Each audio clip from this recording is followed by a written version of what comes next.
Right, I think we make a start as people join us for this afternoon's session.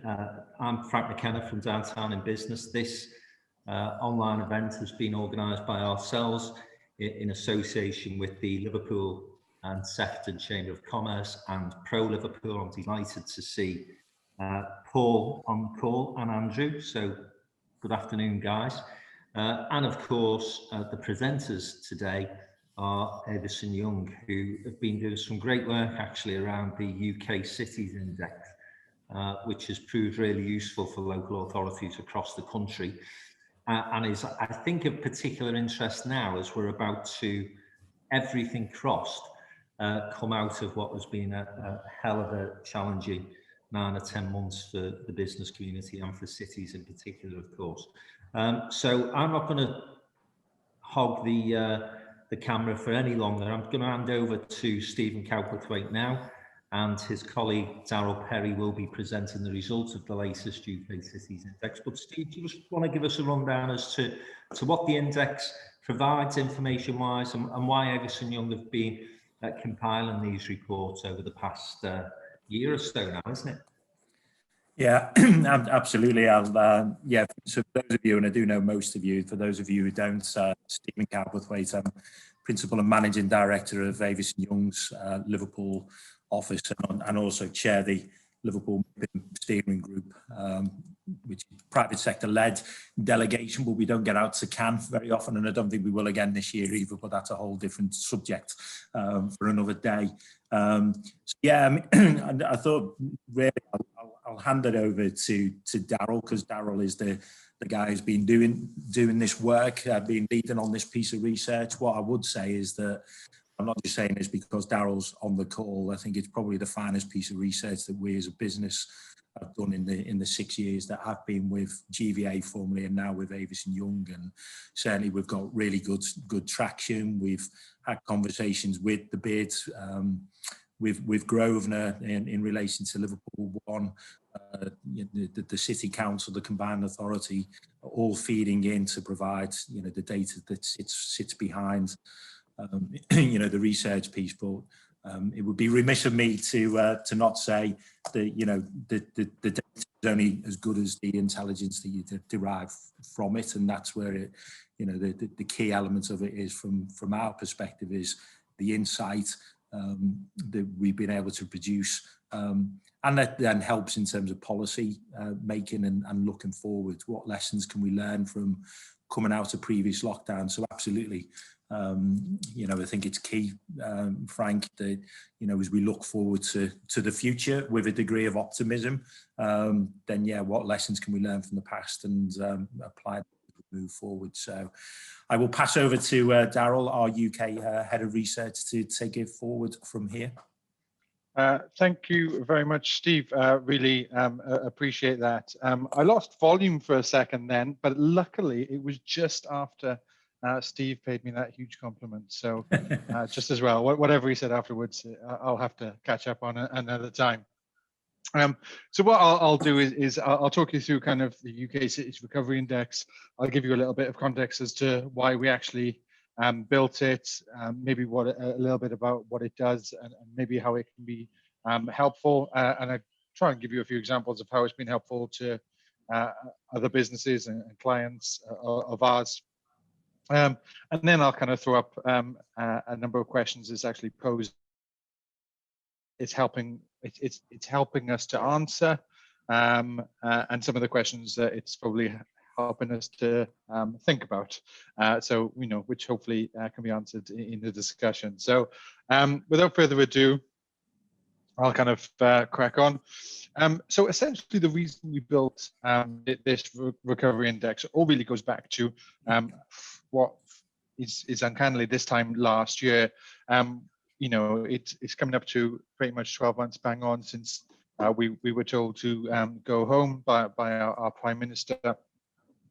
And really what struck us at the time was very much that we were incredibly different times. From our side in terms of real estate advisors, we were seeing deals falling out of bed. We were seeing construction schemes halting. We were seeing the stock market plummet. And what was quite interesting at the time was that we were just about to come to, I guess, a quarter end. So, for those who don't, and I'm sure most of you do, historically, that's when a department like mine might actually, get out of bed and actually go to work. Looking at what's happened in the quarter, the analysis, and any comparisons to the previous markets. But what struck us, obviously, it being in March, was that any analysis that we would have done on the first quarter would have fundamentally missed the point of what was actually happening in the market. So we realized we needed to actually switch on and do things a little bit differently. And one of the ways that we did this at the time was we started thinking around, and these started coming out of China at first. Obviously, they were ahead of us in dealing with their impacts from COVID. I started thinking from a high frequency economic indicator perspective. So a few examples here. What were people's kind of, how often were people going out to restaurants? What was the footfall? We were looking at nitrogen dioxide. We were looking at flight volumes, looking at kind of, public transport, commuter patterns. But the issue that we had with all of that, and we know that lots of kind of people have been looking at these, and they're all incredibly worthy, and it's exactly the right thing to do. The problem we found with looking at them in isolation, though, was that they tell you just that. They tell you around kind of what's happening with flights and what's happening with footfall and what's happening with restaurants. What they weren't able to do is, and what we actually wanted to do was, I guess, build up that holistic picture. So when you start thinking about what that holistic picture looks like, this is what it looks like. So we captured all of our all of the data that we could think about, anything that we thought which would show us, would help us track the recovery. If it was coming, we would probably expected it to have come a little bit sooner than it has. Anything that would kind of really track the drivers behind real estate activity in our markets. And this is what it came up with, which is, as you all agree, a bit of a mess and doesn't really tell anyone too much about anything.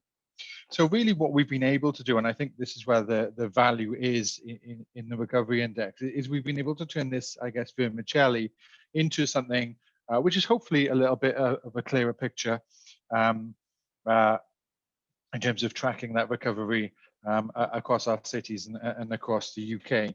So you can see here, so this is our UK cities recovery index for the UK as a whole.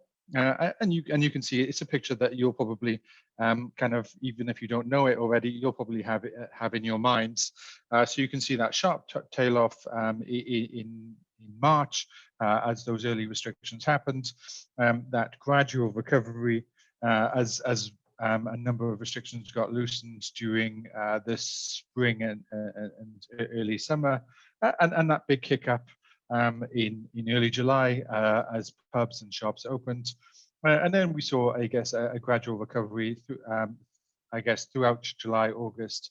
And probably what we were expecting at the time, if you cast your mind back, is really it to kick on in September and us to kind of be back to relative net levels of normality. That obviously never happened. The rate of COVID infections increased, and then since then we've been in a period of first localized lockdowns and obviously national lockdowns as well, against the backdrop of a rising COVID infection rate. And you can see where we are now. We can see that really it's been falling since the new year, and only recently has the kind of the index increased. And I'll give you a few reasons as to why that might be shortly. Just to give you a little bit more of a background behind the recovery index, what it includes. So it's not just looking at a national scale. The focus is very much on cities. So what we've been doing is breaking down the economy in terms of activity by 6 major sectors. So commercial activity, hotel and leisure, mobility, residential, retail, and return to office. So I won't give you I won't go into detail about what sits behind all of these sector indices, but to give you an example, we are tracking phone data for where people are going in terms of going to shops or the office. We're tracking kind of revenue in available rooms. We're tracking cinema revenue. We're tracking the amount of people going on public transport, whether that's bus, whether that's train, the number of people kind of going through the Mersey Tunnel, office occupancy rates across a number of offices across the city, footfall. Really, and we've been able to categorize all of these measures and many more, and really track the recovery that way. And obviously, as I said, the focus has been very much on cities. So this is the index broken down at a city level. You can see in this case, the purple is the national index. So you can see the context there. And it's quite hard to pick out because of the color, but you can see there's a dark gray, which is probably about 4th down, just above the orange. You can see that's Liverpool. So performing, I guess, and all of these things have to be taken into context, really.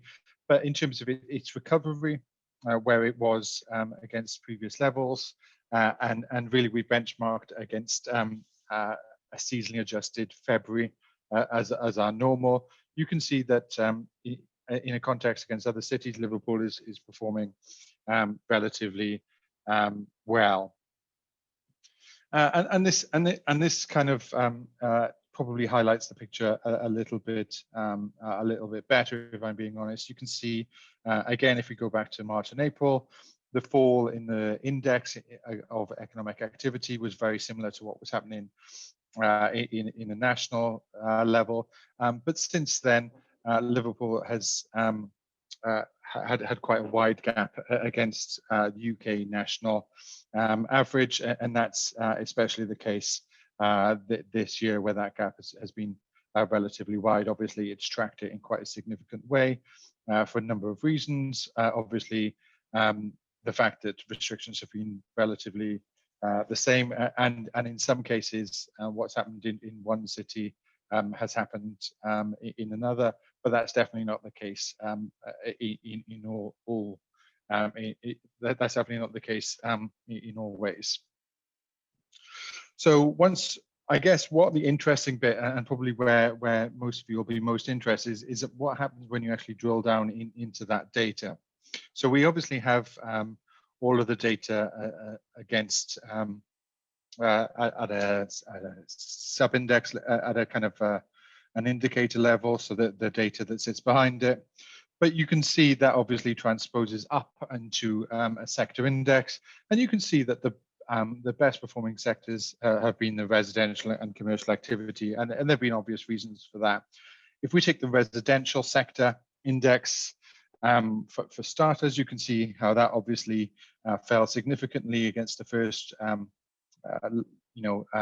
wave of restrictions, but obviously stamp duty holiday has really kind of increased residential activity in most cities and across certainly across England, and you can see the levels of activity have been well above what we'd expect in normal.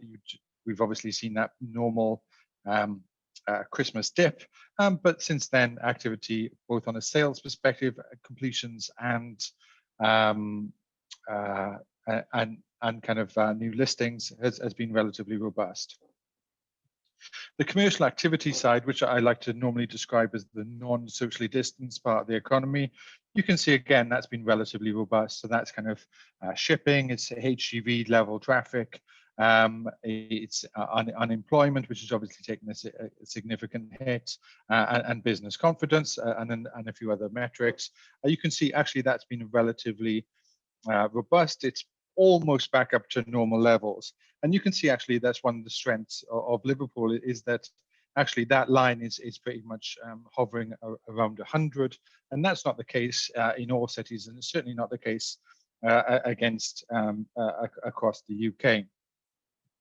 Potentially, obviously, the most volatile, the ones that have been most significantly affected by our restrictions, have been hotel and leisure, mobility, and the retail sector in index. Now, you can see quite clearly that mobility has increased over the past few weeks, I guess, which is a positive in terms of potential economic activity, and will be a positive going forward.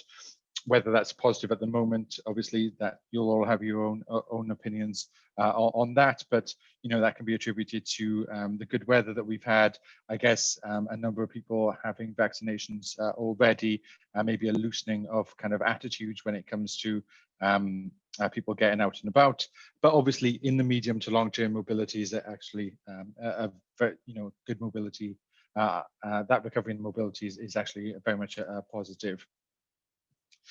In the retail sector index, what we've seen recently is certainly post in early February, as from February, the number of people going to shops, particularly, I guess, on essentials, has increased ever so slightly, and that's seen an uptick now. And I think that's probably linked to some of the factors that we've seen that I've discussed already, that maybe shift in attitudes. Hotel and leisure, unsurprisingly, still very much at low levels. But if you look back to the summer, and if you look back again to December, you can see actually, despite the fact that the levels of restrictions were at level, we're still, I guess, relatively tight. Where we have seen that those loosening of restrictions, activity has recovered at quite a significant rate. So Eat Out to Help Out was the obvious one in August and September, encourage people to get out and about. And in December, we saw a number of people kind of eating out when they could, but also visiting hotels, and the RevPAR, revenue per available room, increased in quite significant way. Obviously, you wouldn't expect that to be moving too much for the foreseeable future. I think probably the question, which is maybe the one which has got the biggest question mark over it, is the return to office sector index. So you will see that's been hovering at around 40 since the beginning of the year. People are still not going back to the office, and just for your information, this really tracks two elements. This tracks commuter patterns and office occupancy as well, in a number of different ways. So what we've seen is that office occupancy rates are still relatively low, but we have seen a small increase in some of those, I guess, commuter patterns, people driving in at what we would consider commuter time. So I think that's probably the sector index which has the most question marks over it for the time being. So now you've seen a bit of the recovery index, you've seen what it does. Normally now would be the time where I actually get into answering some of the questions, but the beauty of this format is that I can just pose a few questions and let everyone else answer them for me. So I'll just kind of throw out a few questions that the recovery index has got us thinking about, and then I'll leave it to everyone else to come up with the answers. So one of the important questions is, are all cities' recoveries equal? Now you can see, and you probably saw an element of this already, is that Liverpool actually ranks relatively well. So this is this is a rough and ready data that tracks its performance against other cities from a relative perspective, and you can see that actually Liverpool ranks very well across a number of metrics. Commercial activity, I went into detail. Mobility, number one, again quite far out in front of other cities. But again, it's been, that recovery, and that was the case in the summer as well. But Liverpool's, I guess, ability to keep going during the summer was actually quite impressive. We saw very significant footfall levels. We saw a number of tourists return to the city.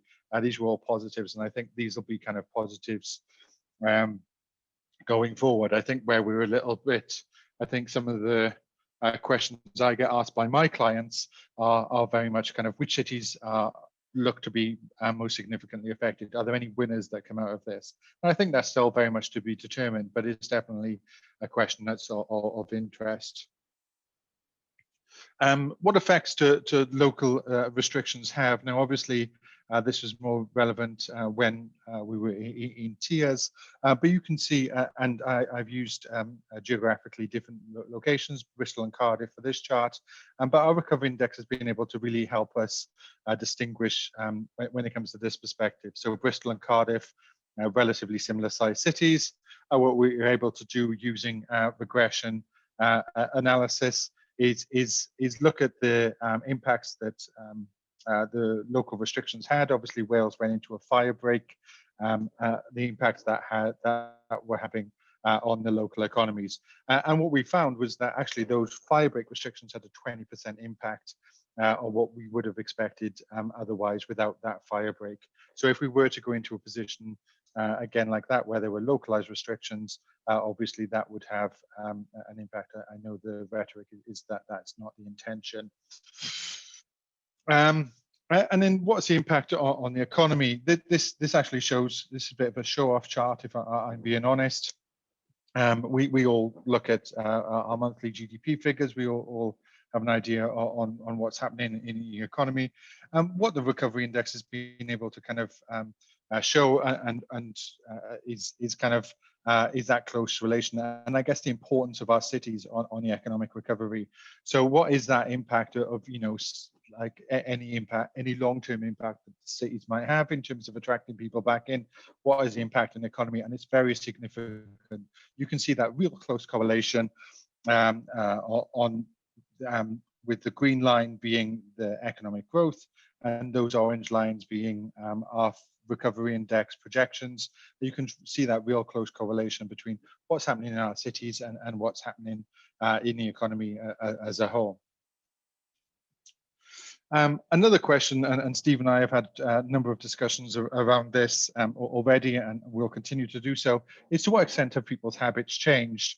Now you can see here, this is, I guess, part of the wider and Northwest, but you can see that as a result of instructions from government around staying local, that's had an impact on people's movement, of people's mobility, where people go to shop, where people go to work, and how they've been able to move around.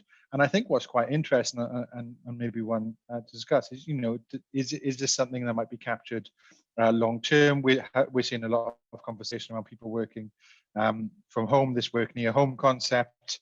You know, are there benefits to be had across different parts, you know, maybe that are outside of Liverpool, outside of Manchester, and might benefit other parts of the Northwest?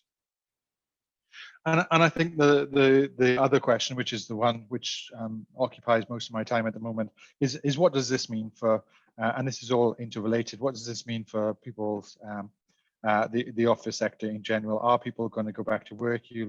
There are an abundance of articles which will tell you one way or the other, and a number of businesses that have come out and put their line in the sand. But what does this mean for the future of the office market? And this is something that we're doing a lot of work on ourselves. So without further ado, I've probably gone over my time anyway. I'll hand it back to you, but thank you very much for the time. Thanks very much, Darryl, and some interesting questions posed there. Can I just, before we get into the discussion with our audience today, just fire one back at you though, and maybe some of this can be data driven, maybe some of it's personal opinion, but what impact do you think London's decline is going to have on the rest of the UK, Darryl? Well, that's quite an interesting question, and I'll tell you why that's an interesting question. Is because it's an assumed decline, isn't it? Interestingly, we did a forecast on for each of our cities. We held events across all the cities in which we operate. And I would say, obviously outside of London, that question has been asked in all of our cities. I think London, firstly, I'd probably point out that London's decline should not, I think you could probably paraphrase Mark Twain there somewhere and say, reports of my demise, of my death have been greatly exaggerated. And I think that might be the case. I think London has a significant number of challenges, both in the short term about kind of its reliance on public transport, people getting back, I guess its affordability, it's, you know, the expensiveness of having office space, etc., etc., etc. I think probably what shouldn't be underestimated is that all of the benefits of London that existed before, including agglomeration of talent, including its accessibility to the rest of the world, and frankly, you know, without being kind of crass, its coolness and its vibrancy, they still exist, and they haven't gone away. I think the point you raise is an interesting one. I think probably the risk over London is probably significant, and I think if we kind of, you know, the final point around the return to office element is particularly interesting, because if people aren't going into the office every day to the same extent as they were, that would mean that, you know, on any given day, and I think it's quite a safe assumption when it comes to London, on any given day, there are less people in London than there were previously.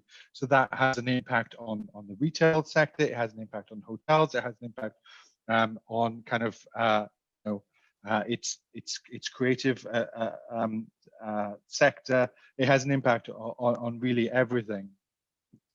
So I think that is a little bit of a question mark. I don't want to probably write London off too much, but I think the benefits that it has for other cities, and I think what we're seeing certainly on an office side is that a number of businesses are reconsidering where they want to be.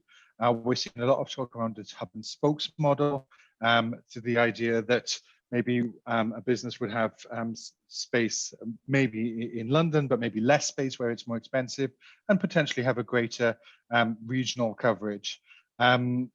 I think, as I said, a lot of that's still to play out, but I think certainly there is a potential, and I think the point I raised around the behaviours around the Northwest, you know, it does have the potential to democratize a little bit of the value that's captured. I think when it comes to that north-south divide, but also, you know, between the bigger cities of, you know, like Manchester and Liverpool, some of the, you know, I guess other parts of the Northwest that have seen their daytime populations, you know, migrate to cities, and which has obviously affected the retail sector in those places as well. So there is a lot of change to happen, definitely. So, but I wouldn't write London off quite yet. Okay. Thanks, Darryl. Just bring some of the audience in. If you do want to make a comment or ask a question, just use the hand in the emojis, or any symbol will do. Actually, just pop something on the screen and I'll recognize it. Anything bright yellow, nothing rude. I'm going to pick on Bill Addy, who of course is the chief executive of the Bid in Liverpool, just to see if he'd noticed any change in footfall even as recently as this week, because certainly, I don't know whether this is just the roadworks, Bill, it appears to be a bit more difficult to navigate around Liverpool this week than it has previously, but also some figures I've seen this morning from Bruntwood suggesting that there's been a 10% increase in people coming back into the offices. So I don't know whether it's too early for you to have any data to hand, or whether you can just give us some instinctive feel of what you're seeing this week since the Prime Minister's announcement about the reopening. Thanks, Frank. It was interesting to see that Liverpool was top of the mobility, or second, sorry, in mobility. Darryl, thank you for that. Certainly not the case at the moment if you're trying to get into the city centre with our city centre disconnectivity schemes. But that's another thing for us to look at. In fact, Patrick, who is on the call, is the guy who really drives all the data for the bid. But I do know that he would tell you, if you look at our footfall data, which you can do, it's available for anybody, and it's updated by Patrick at 10 a.m. every day. Last week saw a 22.2%, Patrick, was it? He's down in the corner there, 22.2% increase in footfall. That's not mean to say that we're anywhere near the levels we were, but we went from minus 72% to about minus 67%. So the indications are that as soon as the easing begins, so even as soon as the roadmap was published, then people are starting to come back into the city, and we will see that Liverpool will bounce back. I mean, we saw that last summer, and we shared this with Daryl and Stephen, that the city centre bounced back particularly during Q3 of last year. We saw that in the data around footfall, but we also saw that in sales data. One of the most resilient sectors of the city were our restaurants, and they really did come steaming back. Now, whether that was Eat Out to Help Out, it certainly contributed to it, and the fact that we worked very hard as a city in October to get our infection rates down so that we could open up in Tier 2 for December. But the visitor economy came back strongly.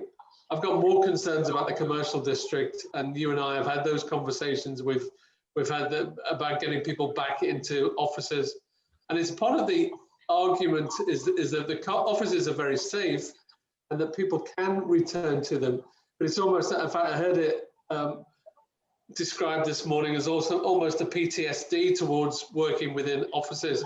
People's mental health has taken a battering in terms of not being in an office, and it will take us some time to get that recovery back into the commercial district, and that's what we need to get our city really back up to speed. Thanks, Bill. If anybody wants those footfall data, Patrick, if you could share that link on the chat.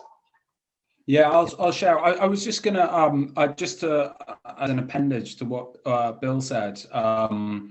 I did some analysis on spend data. We've worked with some other providers with Visa data. Q3 in merchant spend, that's in terms of card expenditure in shop, was up, I think, was up quite significantly in Liverpool 1 and Liverpool 2, around like 10 or 15% up from Q1, which is quite interesting, even though footfall recovered to only about 80%. So people were spending more, even though fewer people were there. Also, overall spend was higher in Q3 than Q1, in large part because the online spend that saw a massive increase between Q1 and Q2, when we went into lockdown, people were spending online a lot more. That maintained itself in Q3. So there was some quite interesting trends in that regard. But yeah, Bill, I'll share.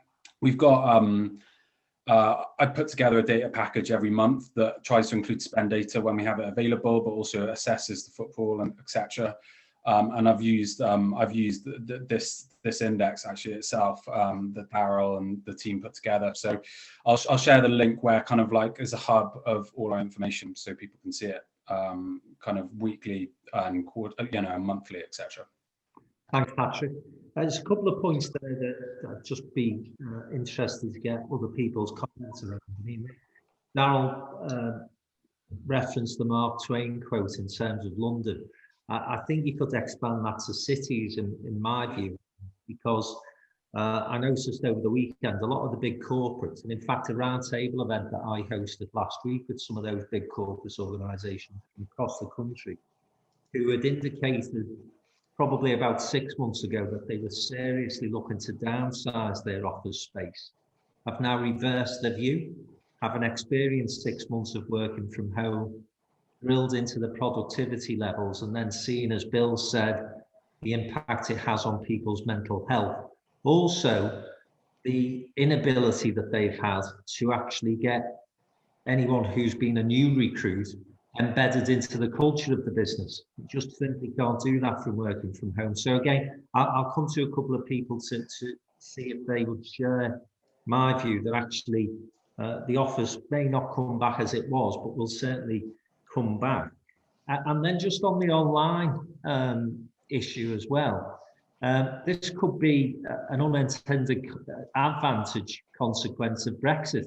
Again, some of you probably seen the stories this week that deliveries are now taking up to 2 months of some of the products ordered online because our paperwork bureaucracy around imports and exports has got so complicated. I'm not necessarily saying that's something we should welcome, but it does beg the question as to whether we can get a bounce back into the high street quicker than we anticipated.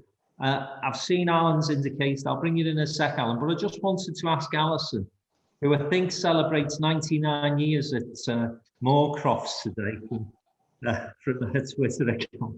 Congratulations, Alison. You don't look old enough. What's your take on the working from home, working from the office debate? Thank you, Frank. It's not 99 years quite, it's 22. But yeah, good play. Nearly as long as since Everton won anything. Yeah. It's interesting, isn't it? Because we did a staff survey in our firm, which is just over 100 people, last July, August. And about 85% expressed a wish to work permanently or partly from home in the future. I mean, we don't have any plans to downsize in any way because our people are spread across 6 offices. Our city centre office has actually helped us in its size, being able to safely distance people and bring them back if they want to. And we've been quite advantaged by that. But we have noticed, I think this lockdown, as everyone's saying, has been tougher for everybody than last year. Probably because of the dark nights, the weather, the uncertainty as to when it would end, and the whole homeschooling pressures. And I think a lot of people are now, the comment, I'm not working from home, I'm living at work, has been heard more and more often in the last 3 months than, both in our firm and in other people I've been talking to, than before. And I think quite a few people who'd previously said, I would like to work from home, are now revisiting that decision. Having said that, and we're just about to do another staff survey, I think from a lot of the people I've talked to, they still want flexibility. They just don't necessarily want to not have the option to come in. And what we've done throughout is had our offices open for people who want to come in, as long as they can work safely. We haven't got too many people and we have all the guidelines followed. And that's actually worked really well for us because people have been able to choose what's right for them. And they've been able to be flexible around childcare and stuff like that. And I think that's the model that we're looking at, certainly for the future. And we're in quite a planning phase now for bringing people back when we're able to and when they want to. Because I think one of the worst things you can do is force people back.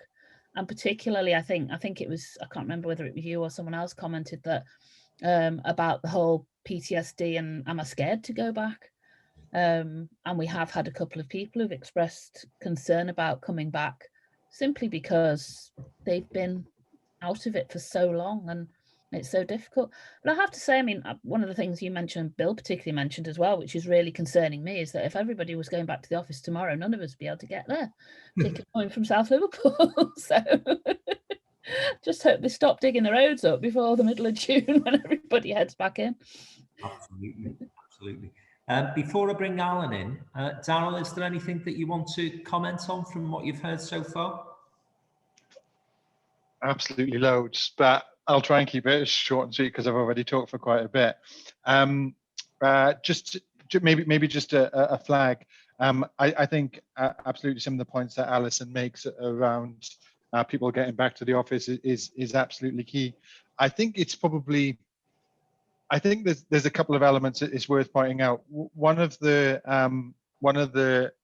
things that we've seen across a number of cities, in fact, London, at quite a significant level, is offices already getting rid of space.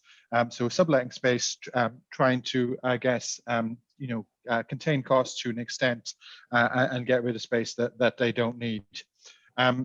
That happens. It happens in recessions. If it didn't happen, it would be a surprise. I think probably the one thing I would probably flag is that we shouldn't necessarily correlate anything that happens on that front. And actually Liverpool is holding up quite well on that subletting side so far. We shouldn't correlate anything with that with a long-term decision. I think that to play out exactly some of the points around working from home, etc. We've done a lot of work around both on a worker side around productivity, and then we've done a survey of real estate professionals in charge of companies' real estate, and we've very much got the result that a lot of this is still up for grabs. Even now, not all decisions have been made, and I think where we've seen, I guess, potentially an interesting evolution was that whilst there is certainly focus on getting the best out of people and the fact that people won't always want to work in the office, etc., the focus and the rhetoric that seems to be coming out of organizations is focus on health and well-being. It's focused on making sure it's getting the best out of its people, and allowing people to work from home is one way of approaching that, but it's definitely not the only one.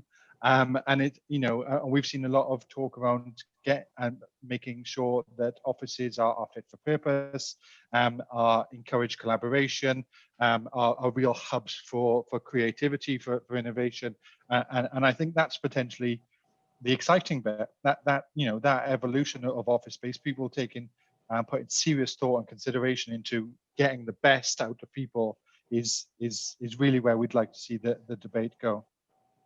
Thanks, Darryl. Sorry, Alan, you've waited patiently. I'll you in now. No problem. Thanks, Frank. Hi, everyone. Alan Cross, European Space Agency, hosted at Daresbury. It's to reiterate slightly what's been said there about returning to work and virtual working and whatnot.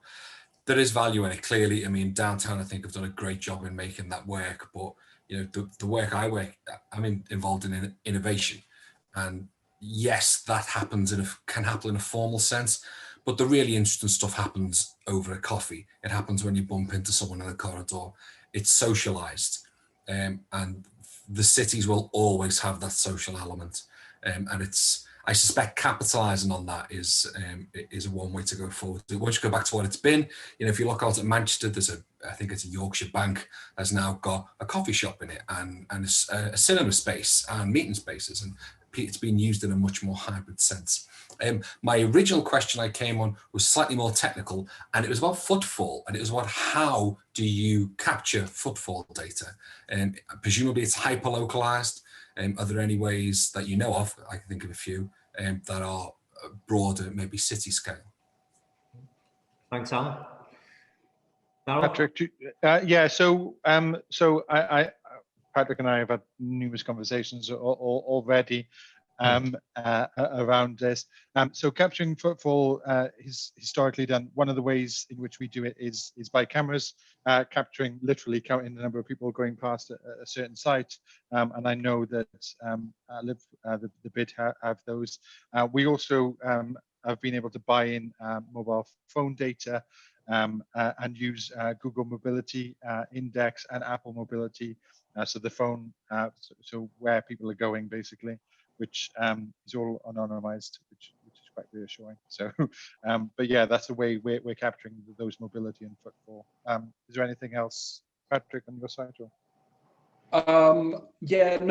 So we're potentially working with movement strategies. We're in discussions about getting a contract with them, and they essentially use O2 data. The way that it works is there's a cell, and anyone who connects to the O2 network comes within a particular distance of that cell, and then is picked up, I suppose, as an anonymous data point. The value of that is actually it brings with it more data, because it's all anonymized and obviously in line with GDPR, etc. But it's it can bring more than just the fact that there's a person there. It's often got where that person's been, where that person's come from, some other shareable anonymized data such as gender, and kind of other profile. It's essentially it's kind of provide profile on visitors. So there is potential that we might be buying into that type of data as well, and also that we might be able to cross that data with spend data that we get from Visa. So I suppose to have a more a more detailed or more sophisticated version of instead of mosaic groups, it would be actually something like here what these kind of visitors actually literally spend in various sectors, times of day, where they've come from, what type of I suppose it may be a more accurate way of actually building up these profiles of like residents and workers and types of residents and types of workers. So that is something that we're looking into. Hopefully, if we get that data and we can kind of buy into that contract, that's hopefully something we'll be looking at in a bit more detail. So, but that's one of the more sophisticated technologies around, as well as the one that Daryl's already talked about. Thanks very much. If you are looking at getting into kind of centimeter accuracy,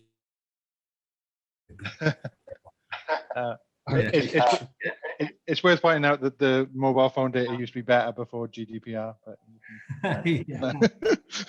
yeah, sure. But of course, once we've all been vaccinated, Bill Gates will tell you where we all are, so it'll be fine.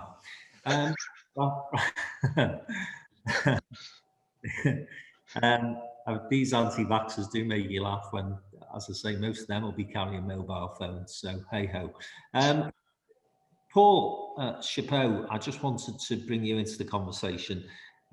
We've been, working hard as a business leaders group with local authority leaders to talk about how Liverpool is going to bounce back, and some of those figures that Daryl's presented are really encouraging, mate, aren't they? Yeah, the key thing that stuck out to me was how Liverpool is comparing as a baseline against the other conurbations. And I think London to some extent has been and always will be a bit of an exception.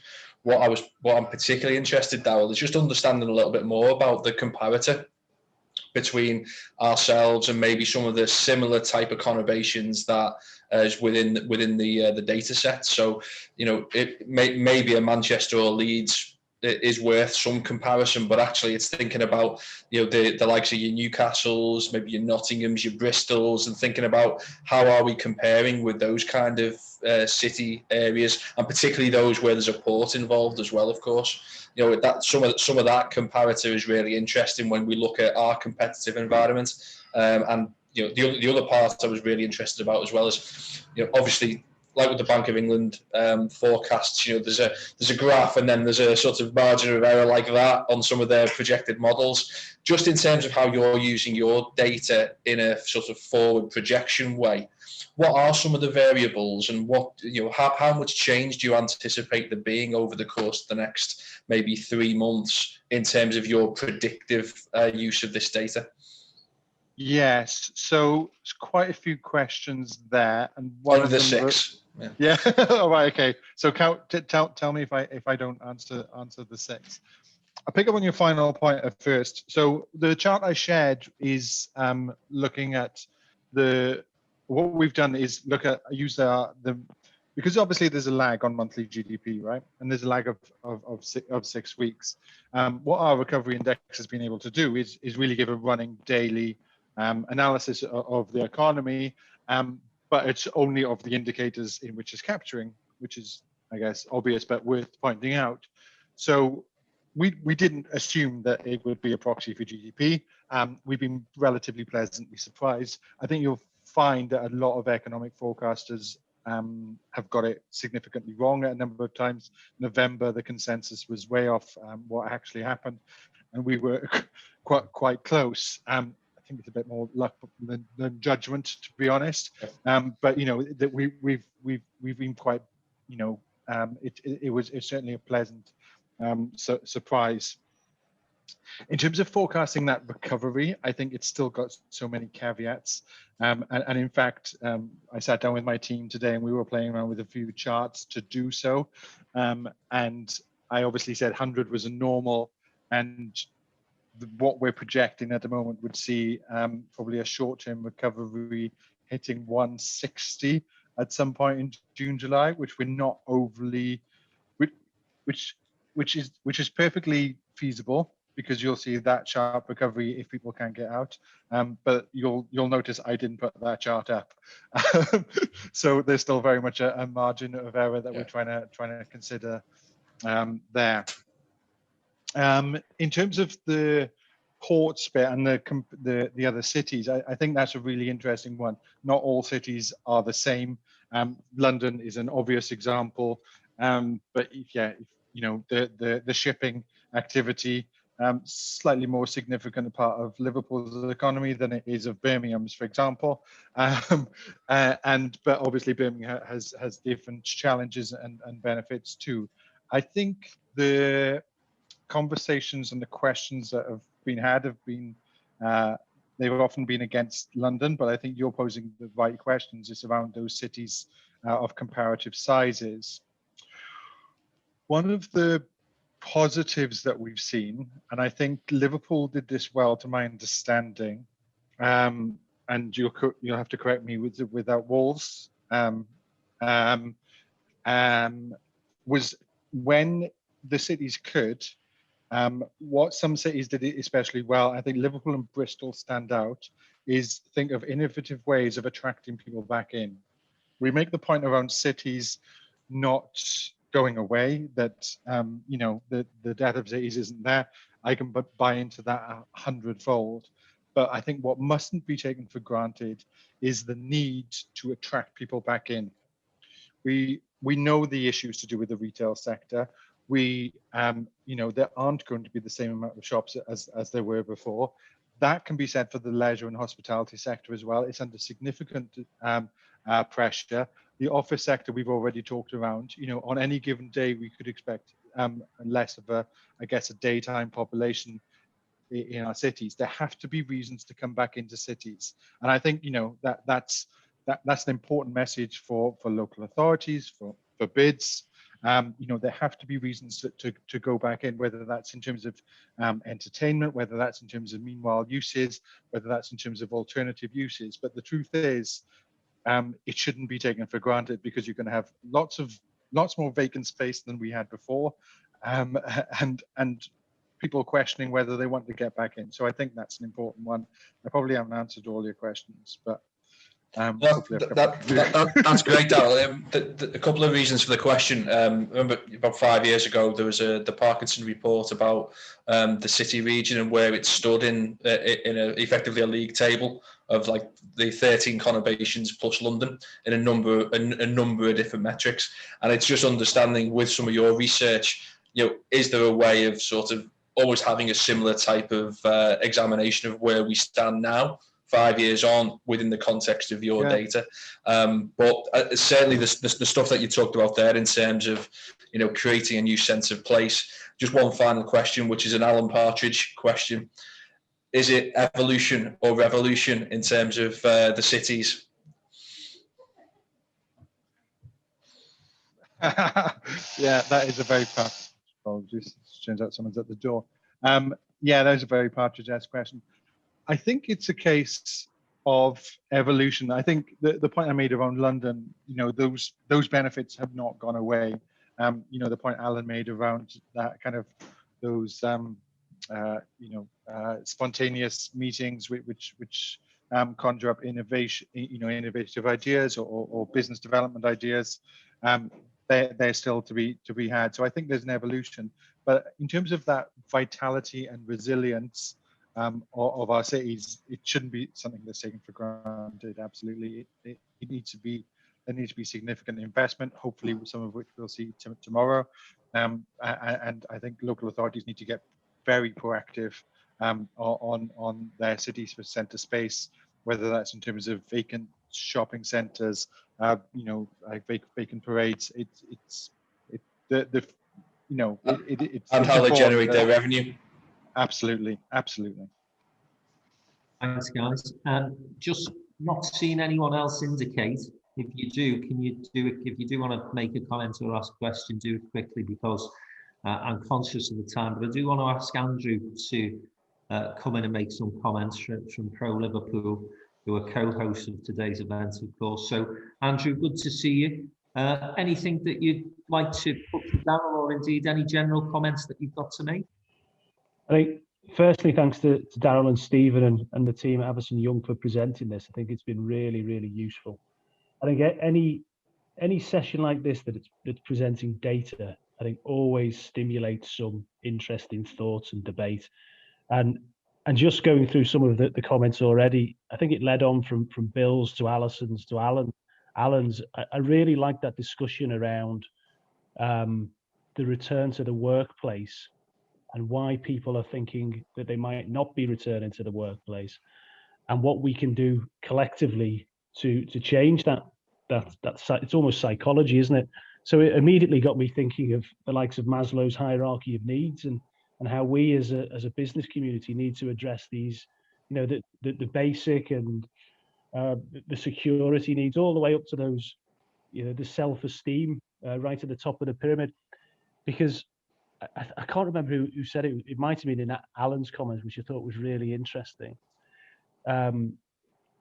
We almost need to think of our offices and workplaces now as places that can encourage social interaction as much as work interaction.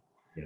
And I don't know whether anybody from Bruntwood's on this call. I think they were invited, weren't they? But I see the work that they do in our building, Frank, in the Cotton Exchange, and they're doing extra work in the Plaza, really trying to drive that agenda.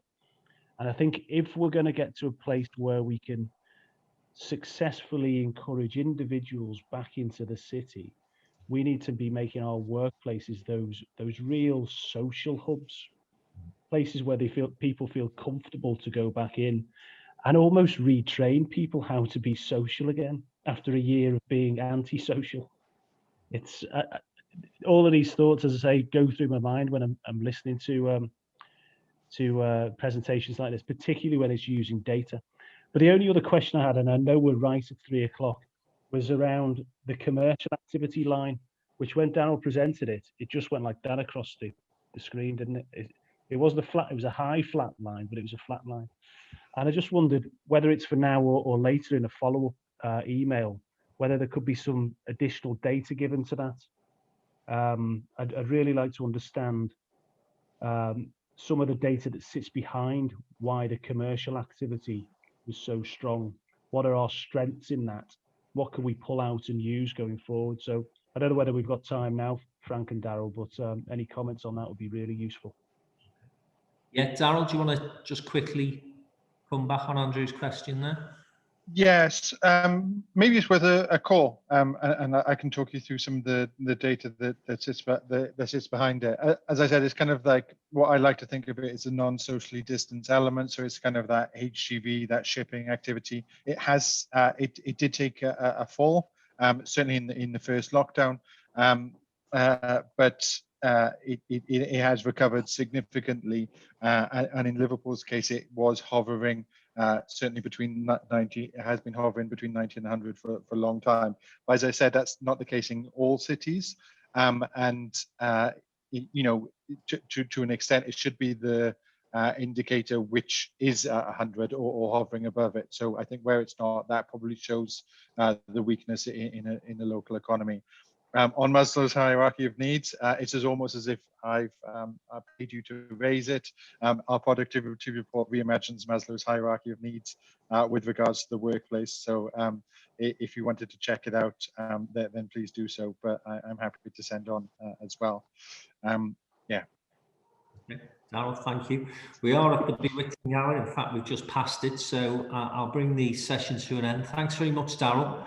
Excellent presentation. Some really interesting data. I'm sure that we can return to some of those subjects moving forward. And Stephen, thanks for helping to coordinate as well. Thanks obviously to the Chamber and Pro Liverpool for getting involved. And hopefully we will see you all in a live event in the not too distant future. And some of those predictions in the Avison Young report will be true, because some really positive things there. As far as Liverpool were concerned, and thanks to Viv for sharing the links to the data Footfall collection. So please go onto the chat room if you want to download that, or contact Heather or myself that you can get those links and information. Thanks very much, guys. Lovely to see you all today. Have a great week. What's left of it. Thanks very much. Thanks. If you enjoyed that video, then please subscribe to our YouTube channel on the link below and be among the first to get to listen to all the latest interviews through the Downtown Den.